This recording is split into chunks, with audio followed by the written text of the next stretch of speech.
இன்றைக்கும் உங்களை பார்க்க ரொம்ப சந்தோஷம். கர்த்தர் நல்லவர். அவர் உங்களை தெரிந்து கொண்டிருக்கிறார். அவருடைய திட்டத்தையும் சித்தத்தையும் நீங்கள் செய்வதற்கு உங்களை பிரித்தெடுத்திருக்கிறார், தெரிந்து கொண்டிருக்கிறார், உங்களை அபிஷேகம் பண்ணியிருக்கிறார். ஆகவே மனிதர்கள் உங்களை குற்றம் சாட்ட முடியாது.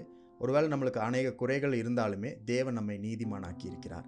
அவருடைய இரத்தத்தினால கழுவி பரிசுத்தமாக்கி இருக்கிறார். ஆகவே எல்லா துதியும் கனமும் எல்லா மகிமையும் ஆனரும் எல்லா கனத்தையும் ஆண்டவருக்கு தான் நம்ம செலுத்தணும். இன்றைக்கும் அப்படிப்பட்ட ஆண்டவரை துதிக்கிற ஒரு நாளாக இருக்கிறதுக்காக அவருக்கு நன்றி சொல்லுங்க. மத்தேயு 16:24 இப்படி படிக்கிறோம். அப்பொழுது இயேசு தம்முடைய சீஷர்களை நோக்கி, ஒருவன் என்னை பின்பற்றி வர விரும்பினால் அவன் தன்னைத்தான் வெறுத்து தன் சிலுவையை எடுத்துக்கொண்டு என்னை பின்பற்ற கடவன்.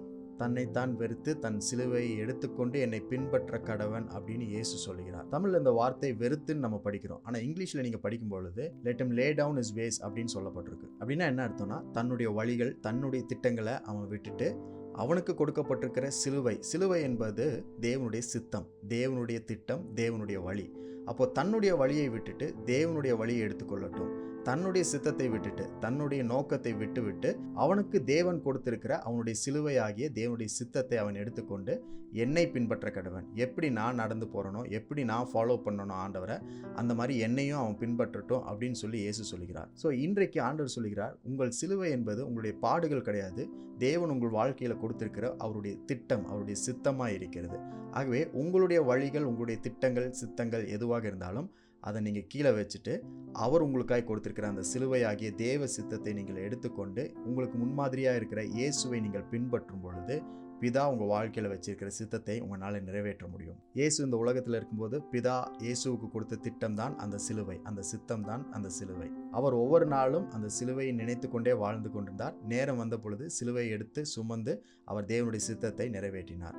அதே போல நம்முடைய வாழ்க்கையிலும் தேவன் நம்ம ஒவ்வொருவருக்கும் ஒவ்வொரு சிலுவையை கொடுத்திருக்கிறார்.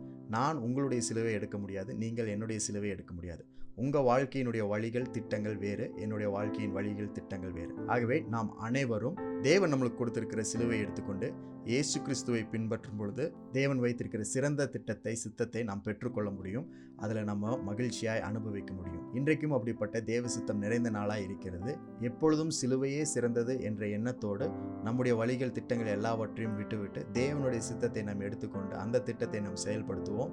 தேவ சித்தத்தை செய்வதற்கு இன்றைக்கு ஒரு சிறப்பான நாளாக இருக்கிறது. சிலுவை சுமப்பதற்கு இன்றைக்கு ஒரு சிறப்பான நாளாக இருக்கிறது. இன்றைக்கும் இயேசுவை பின்பற்றுவோம். அவர் நமக்கு காட்டுகிற வழியில் போவோம். அவருடைய வழிகள் எப்பொழுதும் சிறந்ததாக இருக்கிறது.